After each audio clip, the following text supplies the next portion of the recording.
So let's sit for a few minutes and just find a comfortable position.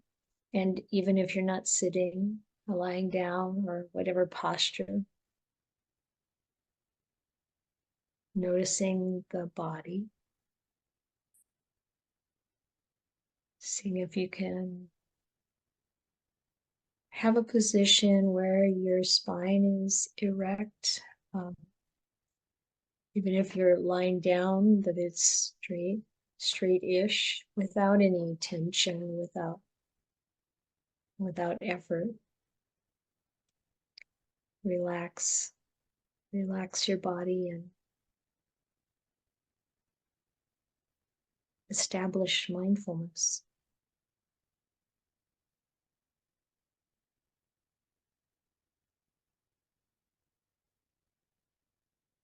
So what does it feel like to establish mindfulness, really being here, present in this moment?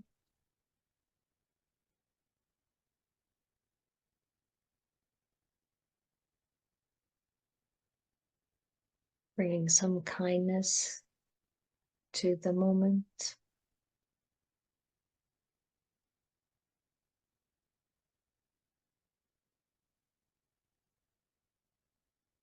Putting your attention on your breath.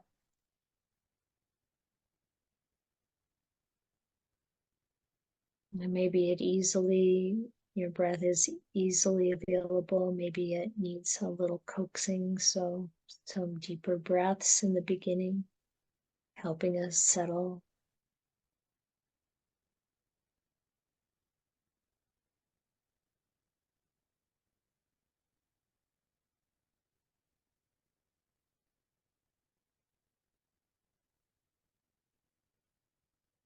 And the Buddha's instructions of mindfulness of in and out breathing, or anapanasati, he asks us to notice if the in-breath and out-breath are long or short.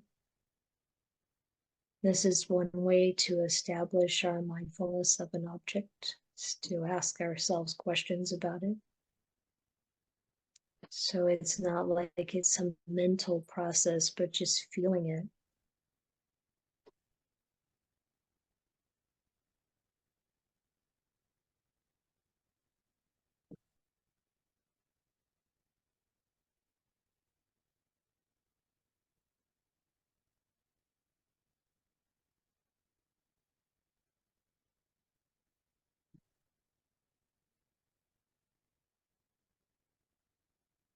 Enjoying the breath.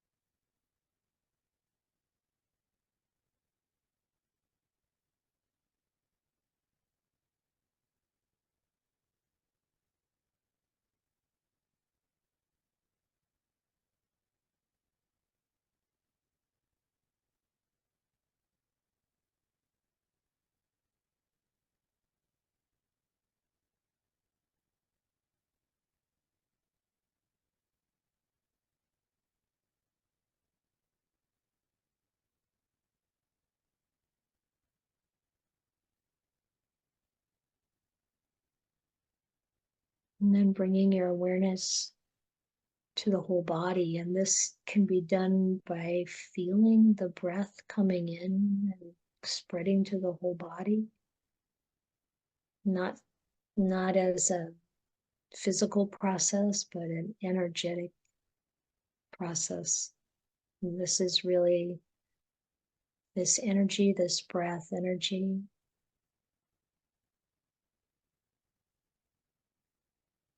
Energy is actually can be led by the breath. Can through the breath we connect with the spiritual energy.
So when we experience the body, we're really experiencing it and feeling what's happening there.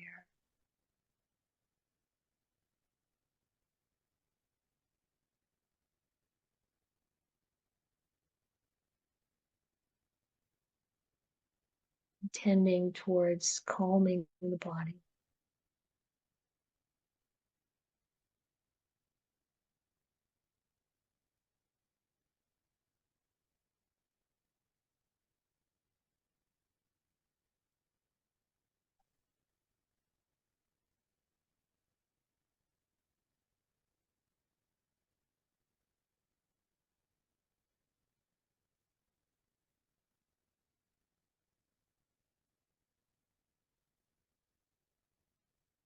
And noticing feeling that arises, particularly pleasant feelings. I mean, if there are painful feelings, then we want to give them proper attention, maybe some soothing. But in general, we want to notice pleasant feeling arising. Again, this is a spiritual feeling.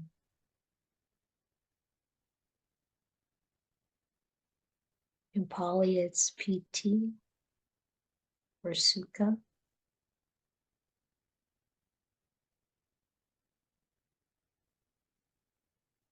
And I like the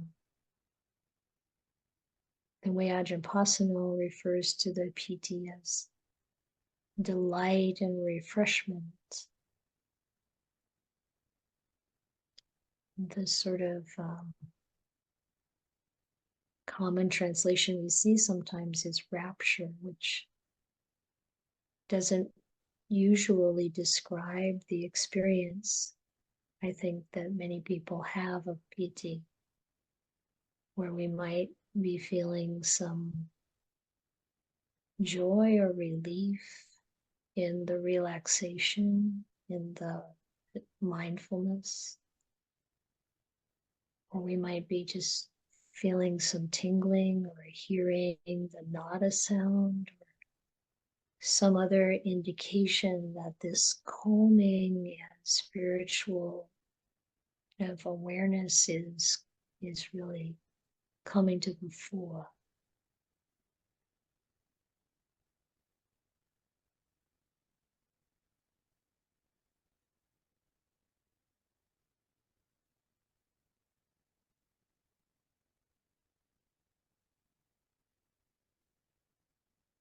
And the Buddha's encouragement to experience this and have our attention on it really helps it to develop.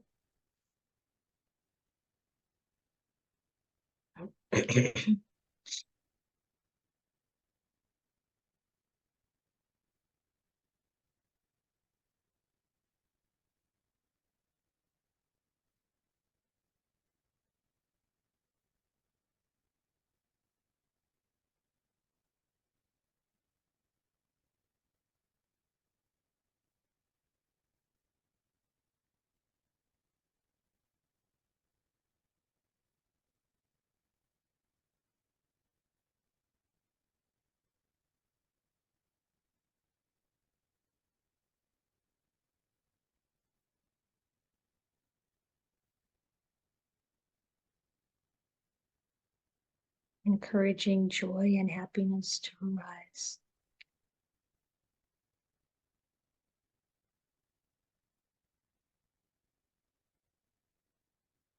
In a very kind and gentle way, really just by intention. The thought of it and the identifying or awareness of it is enough.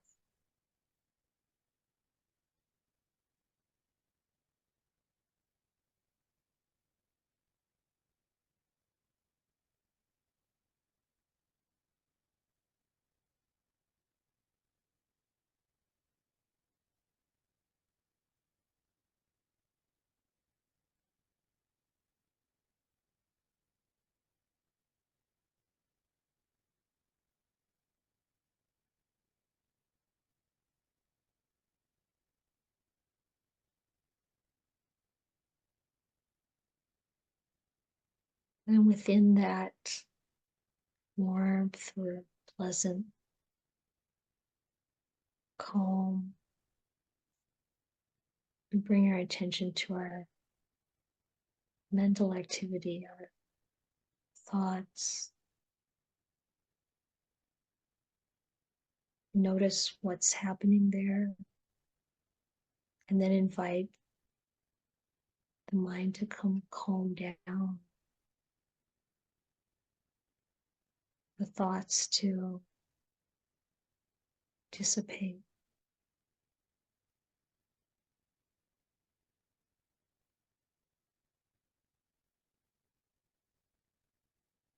Recede into the background, perhaps.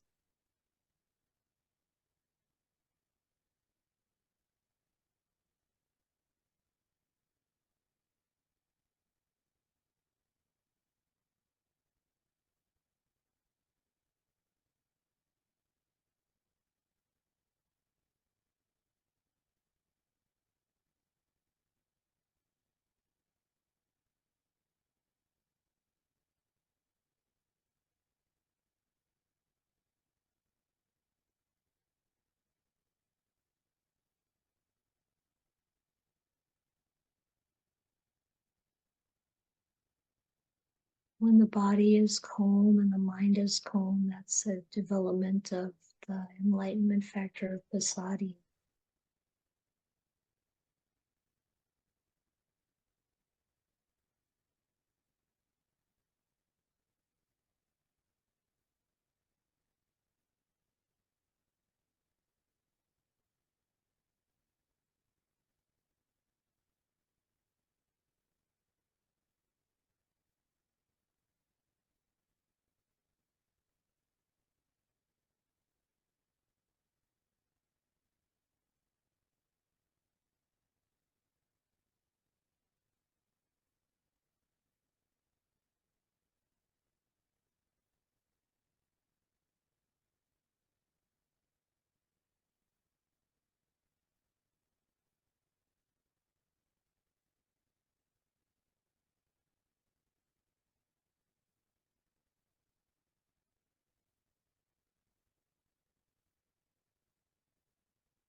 And we'll just sit for a few more minutes,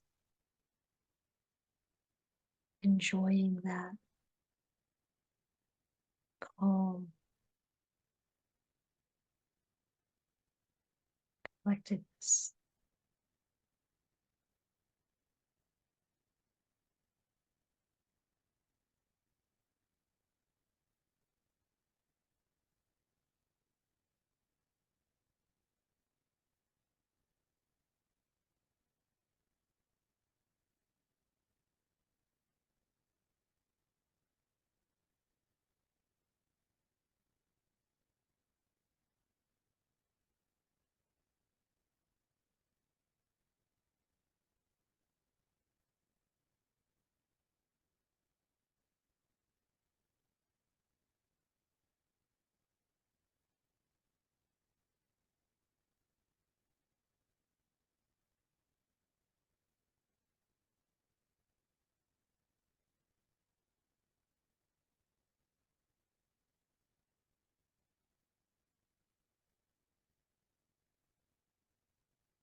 So it's a bit of a short meditation, but sometimes the short ones are really good.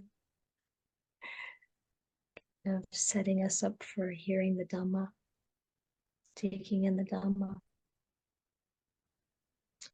So today I want to talk about the part that we got to in the meditation, which is often a challenge for people. And someone quite a while ago said, they really have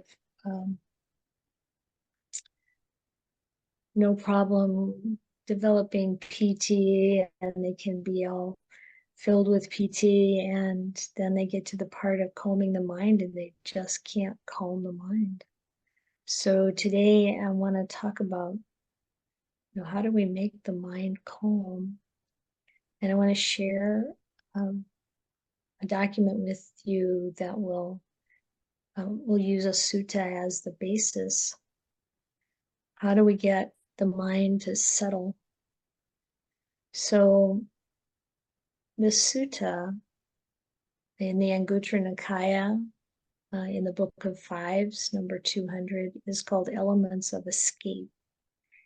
And the way I see this sutta, at least the way I'm using it currently, is really as a way to settle the mind. So what we see here is these 5 elements of escape. And what are we escaping from? The proliferation, the impingement on the mind. So the Buddha says, take a case where a mendicant focuses on, and I put in parentheses here Bhikkhu Bodhi's translation, which is attending to, which I like. You're attending to, what is the mind's attention on? Focusing or attending to sensual pleasures.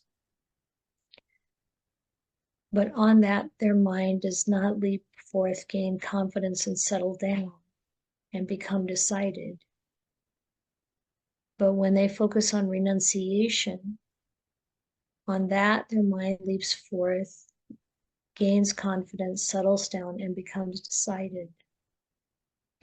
Their mind is in a good state, well developed, well arisen, well freed, and well detached from sensual pleasures. They're freed from the distressing and feverish defilements that arise because of sensual pleasures. So they don't experience that kind of feeling. This is how the escape from sensual pleasures is explained. So when you just read that, you can think, oh yeah, this is kind of the Buddha's, encouragement all the time to let go of sensual pleasures. But when I'm thinking of it in this way, like, how do I get the mind to settle, which is exactly what he's talking about. The mind doesn't get settled down. It's in thinking about in reflecting on, and that's a better way to put it, reflecting on what is coming up in the mind when we can't get it to settle down. A lot of times the mind is thinking about how to improve things, how to make things better, how to have more comfort, how to be distracted. And of course, this is happening not just when we sit to meditate, but it's happening all through the day. Really noticing, if we can bring mindfulness as often as possible to what we're doing in the day, then really seeing how much of it is about wanting to get rid of what's uncomfortable and bring in what's comfortable, or perfect things. As someone was saying earlier, we can turn our attention away from trying to perfect things, change things, and then look at what it's like to put the mind on renunciation. So the Buddha is saying, when they focus on renunciation, then their mind leaps forth, gains confidence, settles down, and becomes decided. Their mind's in a good state, well developed, well arisen, well fed, well freed. and to really think about what does it mean?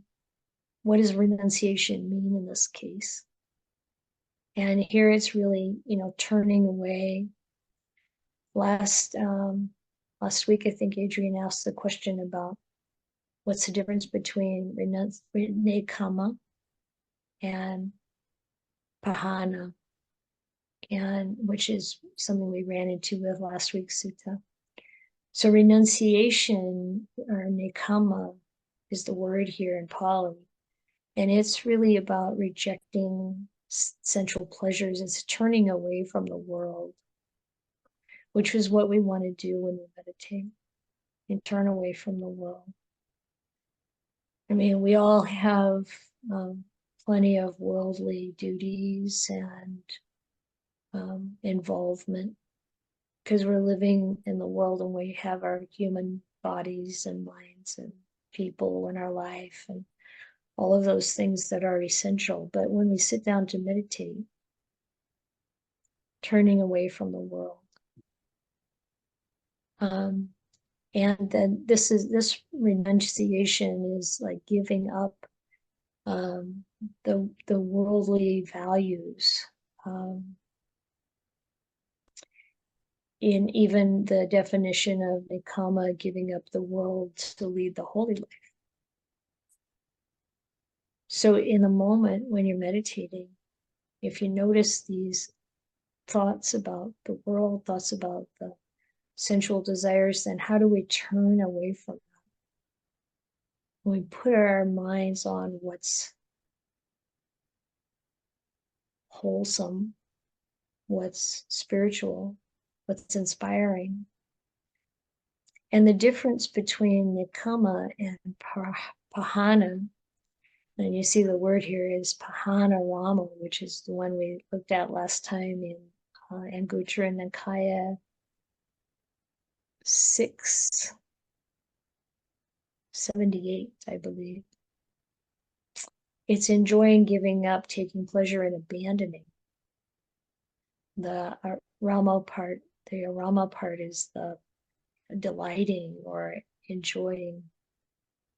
And you're enjoying letting go of things.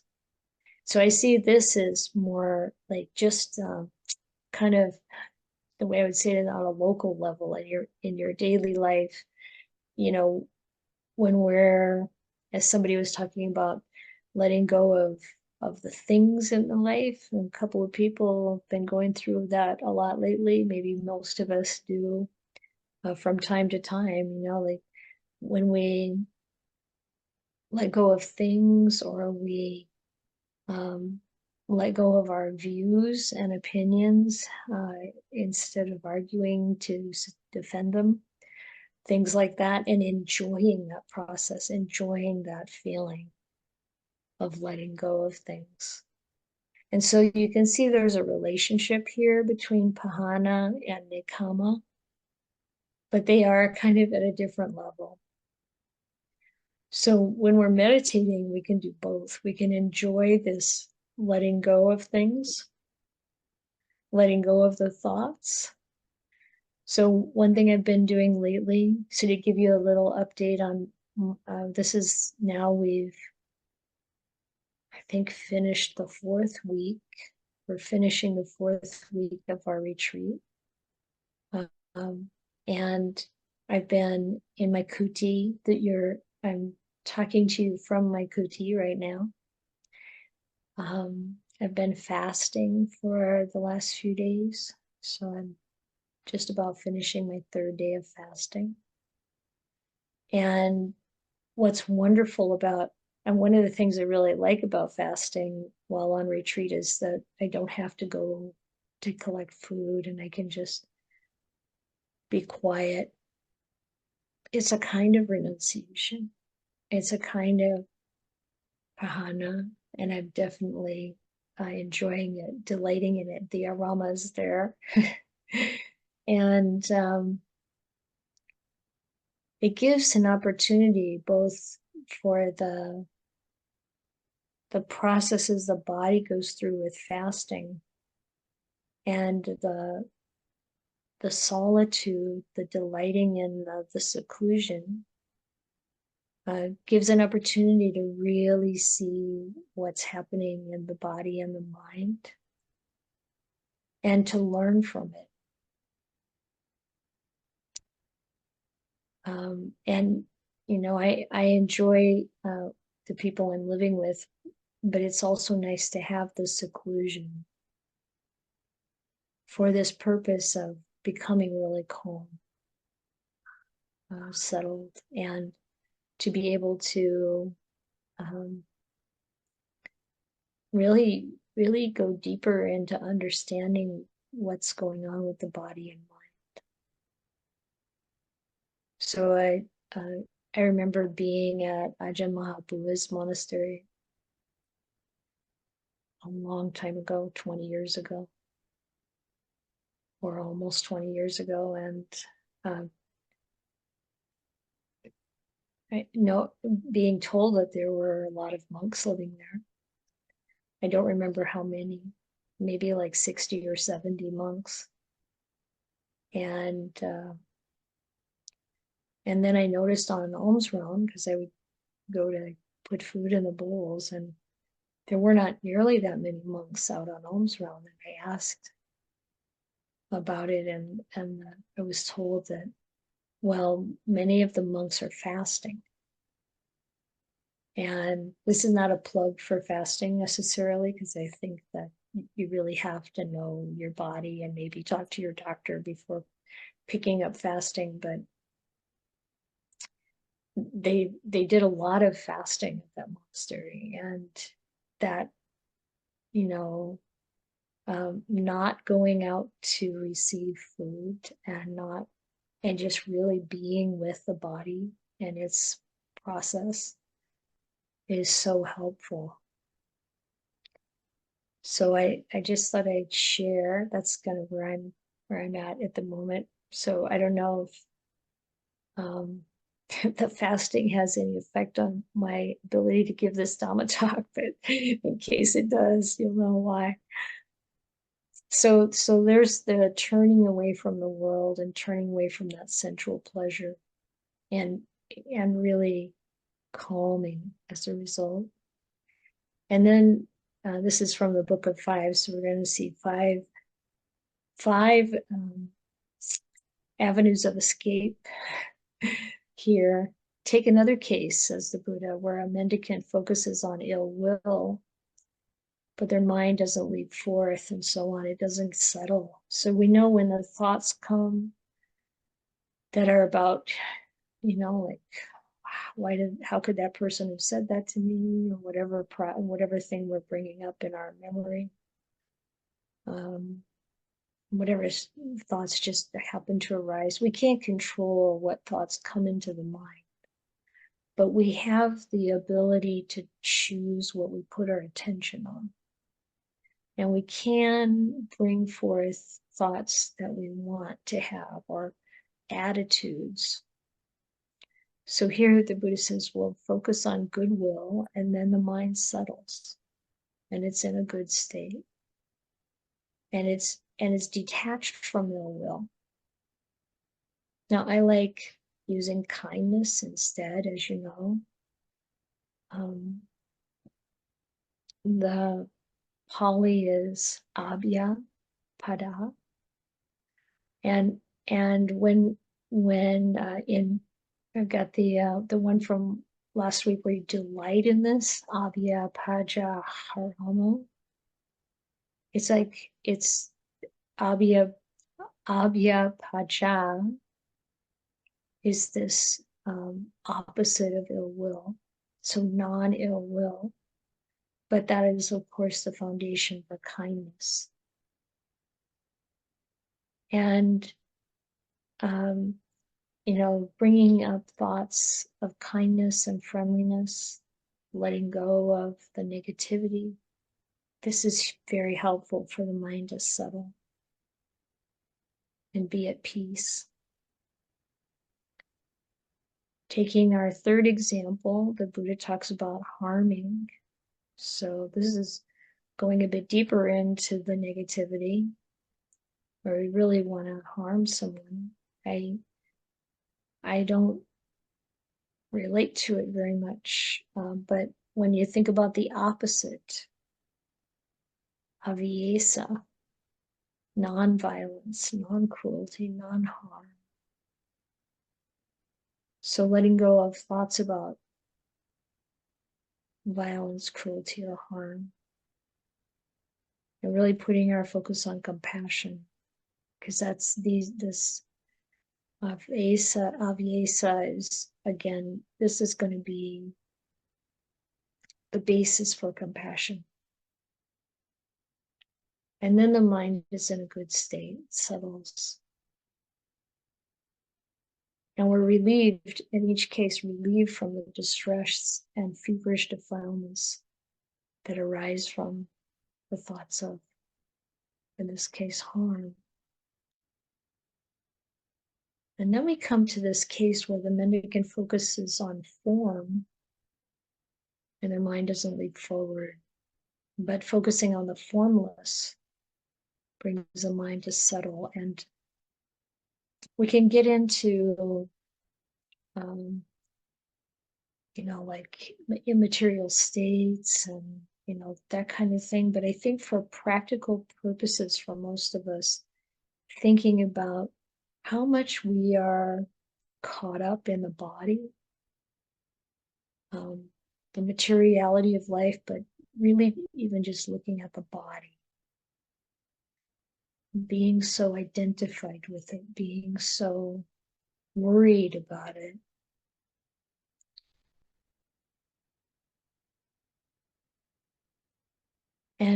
And being able to let that go, set it aside, or noticing. So much of this is about noticing.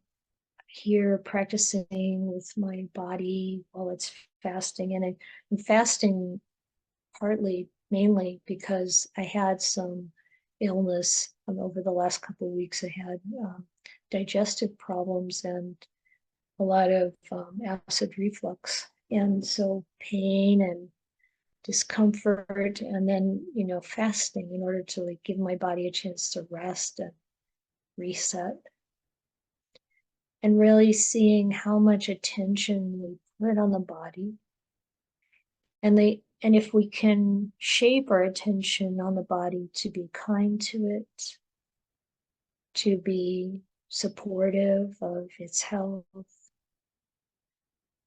to know that this is an important, very important vehicle for our practice, but that we don't own it, that it's something doing its own thing. It's got its own process. And to really put the attention on, how, pulling away from that identification with the body and seeing it as not me, not mine.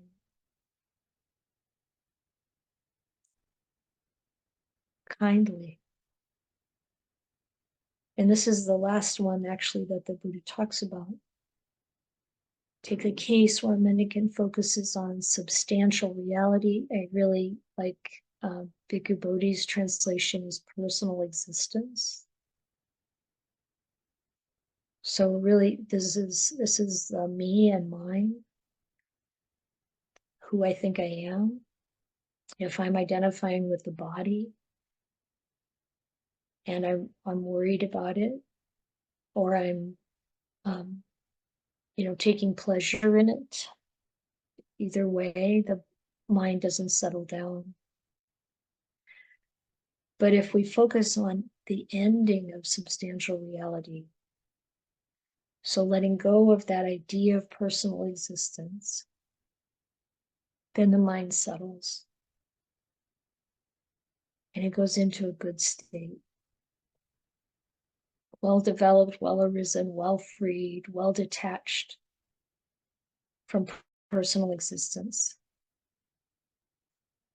And then we're freed from the distressing and feverish defilements that arise because of personal existence, personal identification.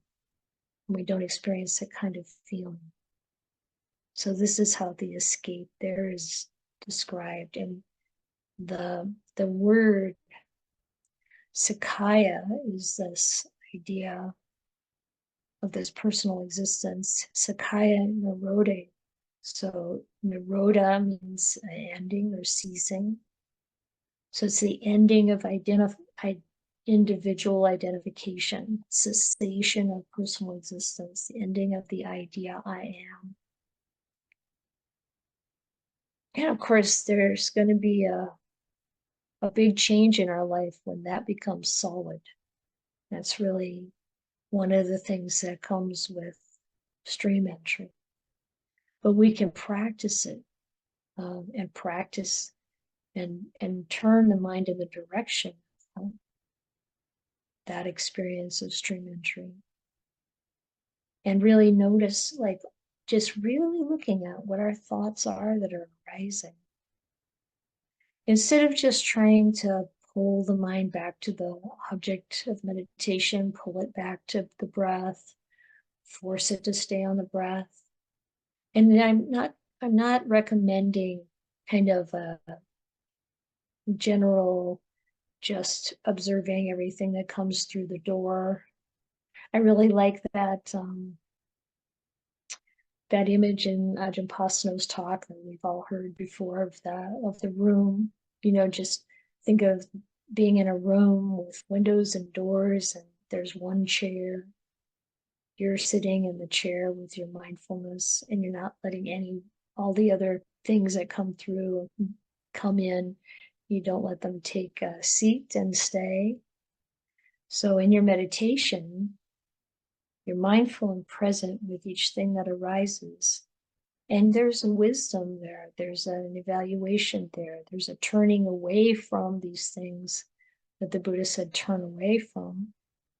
Here, these 5: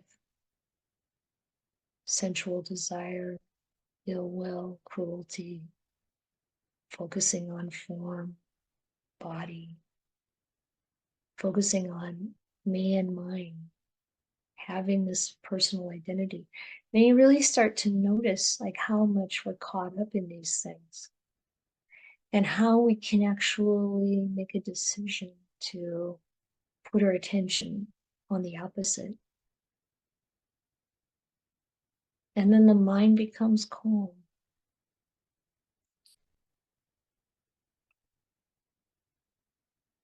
And one of the ways we identify or we can see this identification brought up a question from 2 weeks ago where Steve pointed out that I had kind of glossed the first element in the list in the Anguttara 830, a mendicant with few wishes.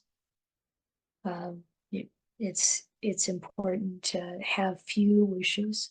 And when the Buddha described that in that sutta, he said the wishes that he was talking about were, wanting someone else to think that we're really doing the practice well.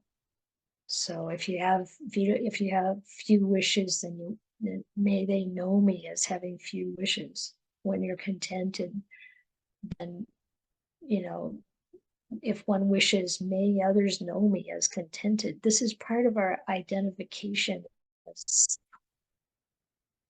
And instead, the point in that sutta is there were 8 things that are really,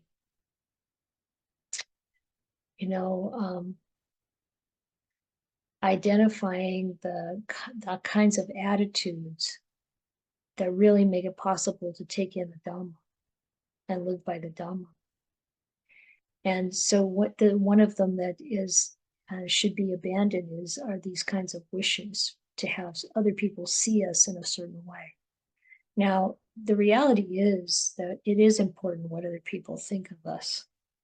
And also that we are behaving in ways that people are going to respect and hopefully gain benefit from. But not in this way, where we're doing something. We're not doing this practice so other people will admire us. Don't do the practice so other people will have a certain sense of us. We do the practice from a very deep, genuine place. And when we're wanting other people to think, oh, I'm so contented, or I'm so whatever, and it's like, then we're just building up and emphasizing this Sakaya, the Sakaya Ditti, self-view. So we want to notice these things, and not in a way that's self-critical, judgmental. Don't bring in any kind of ill will. Just being aware. It's like, oh, that's what that is. Let me let it go. So this one, just the ending here, just somehow I can't seem to scroll to the bottom of this page. I'm not sure why that is. But I think that's pretty much the end of the story. So just turning our attention away from lingering on these kinds of thoughts and letting the beneficial results come from that.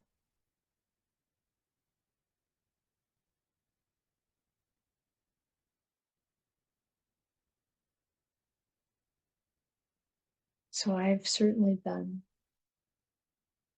I think, experiencing this kind of thing this week and really enjoying and deeply appreciating the teachings of the Buddha.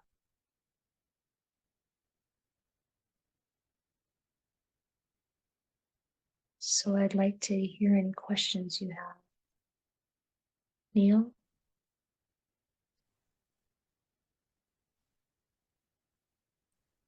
Yeah, it's interesting. This is something I've been thinking about a lot lately. I hadn't really connected it with the idea of Sakaya. I've been thinking of it as consciousness. I've been having these frequent moments where I realize, there's this me in here that is separate and distinct from everybody else. And how did I get to be this? And the fact that it exists must have some importance or value.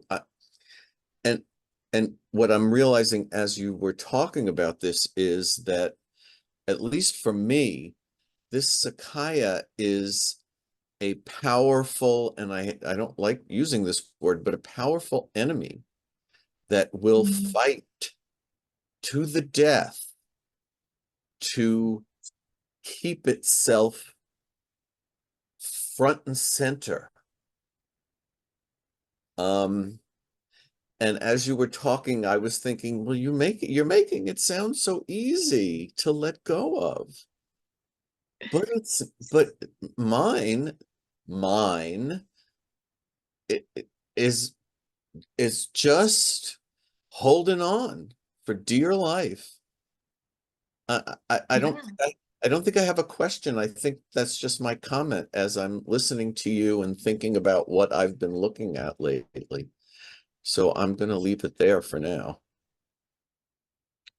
Well, I appreciate that, because it is true that that sense of self wants to exist.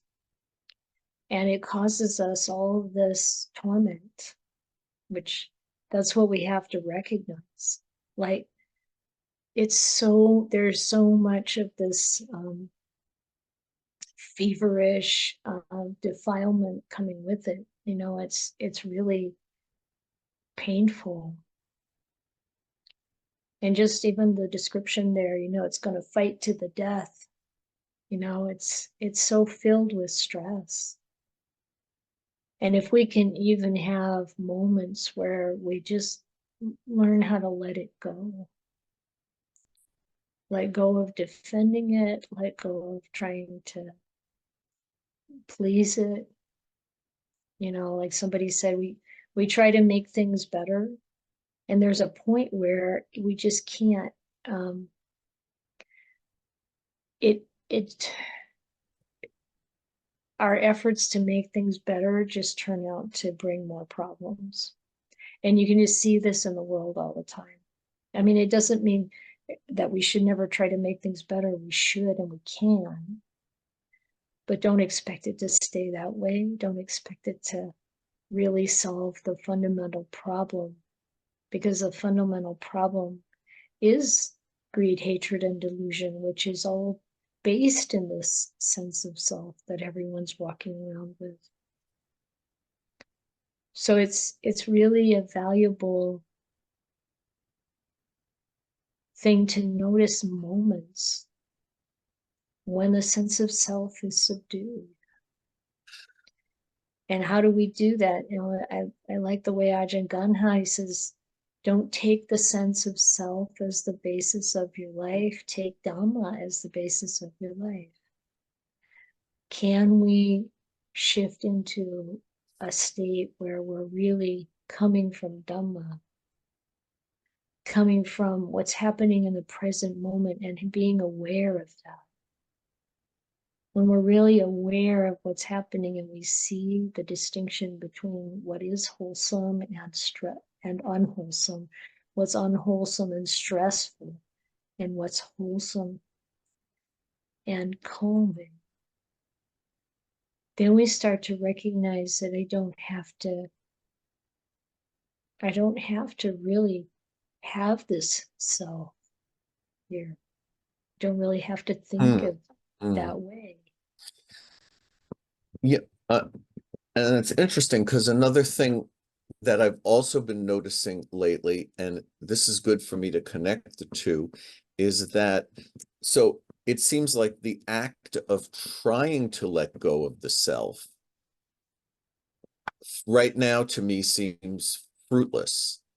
But I notice when the self is gone somehow on its own is when I can let this is just me maybe, but when I can let myself go into a work of art or the practicing of art, the practicing of music or acting, when the self is gone when you come out of it, you've been out of it. Yeah.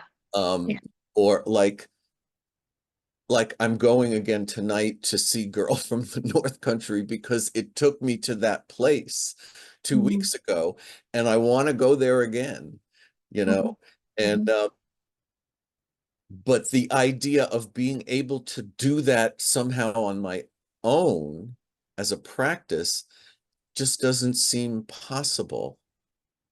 I have to be taken there somehow.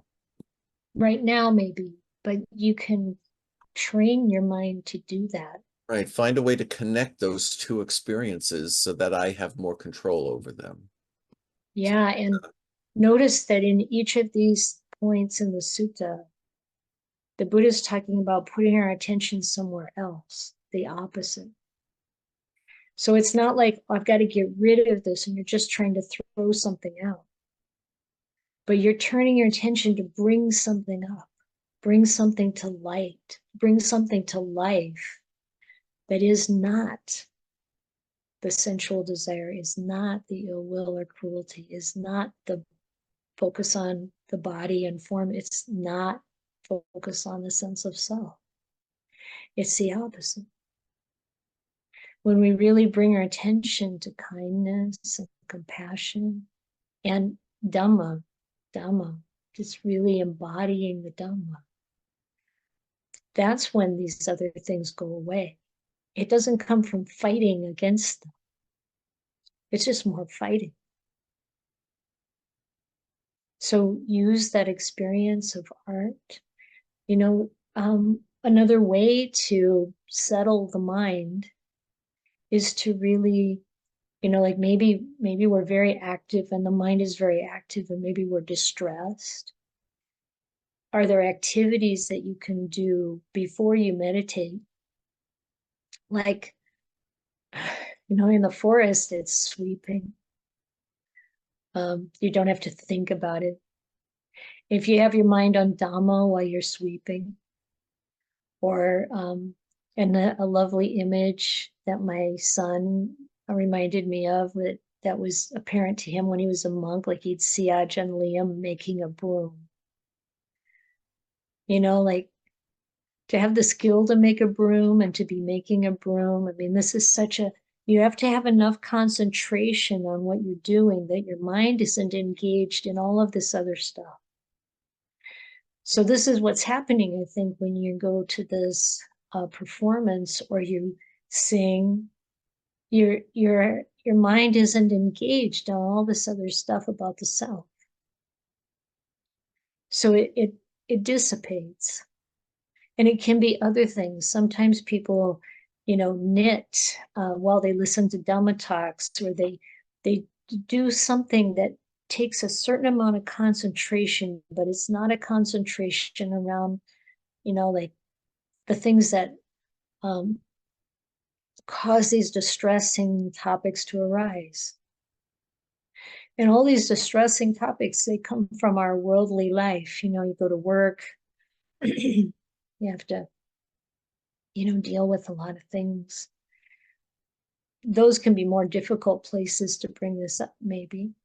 Or maybe you can start to incorporate, how can I be at work? How can I be in a conversation and have this Dhamma really be the basis and not the sense of self, not what they think of me, not what, how I look,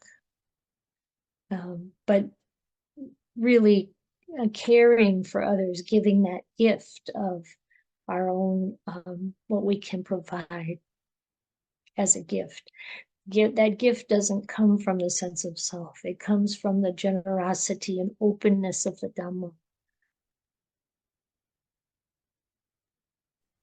Yeah, thank you. I just have to say real quickly that the cat is so connected to how connected and engaged I am with you that she is fighting me to get the mouse out of my hand.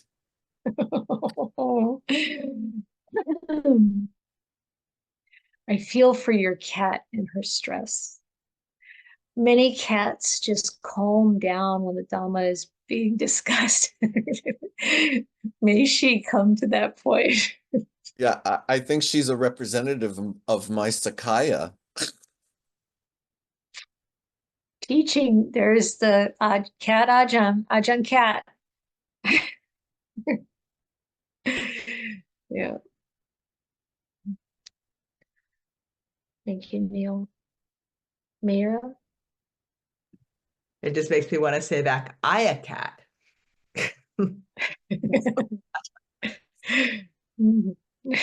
I just want to say, as you were talking to Neil, that I just kept having the line in the evening chanting going through my mind, born of the Dhamma, just when that part. So I just wanted to say that because it just kept coming through. And that's such a beautiful way to, at least for me, to remember that kind of being born of the Dhamma. I love that line. And thank you so much for, during your time of Vasa, still coming and being with us here together. Thank you. Yeah, thank you, Mira.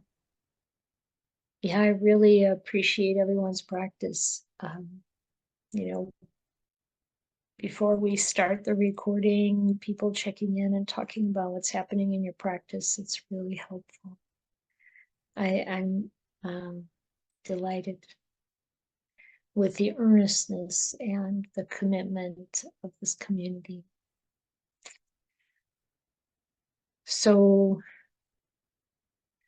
if people hear this on the recording, then if you want to come to sessions online, if you can, get more involved in the community if you like, you're very welcome. And I hope I answered the questions that came up earlier. If not, feel free to raise your hand. I know we're running a little late. And of course, people are free to leave if they need to or want to. But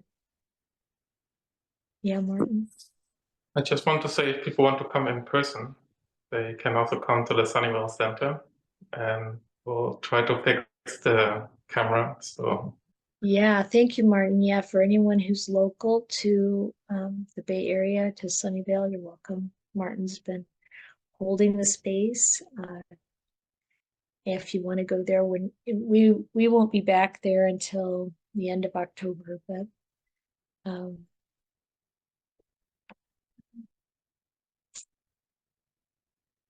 and also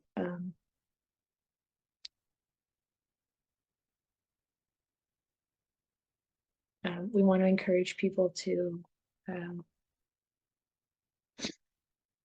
get involved in other ways if you're interested. There are many opportunities. The Katina is coming up on November 2nd too. If you want to come that day, get to know people a bit. It'll also be online. Okay, friends, thank you.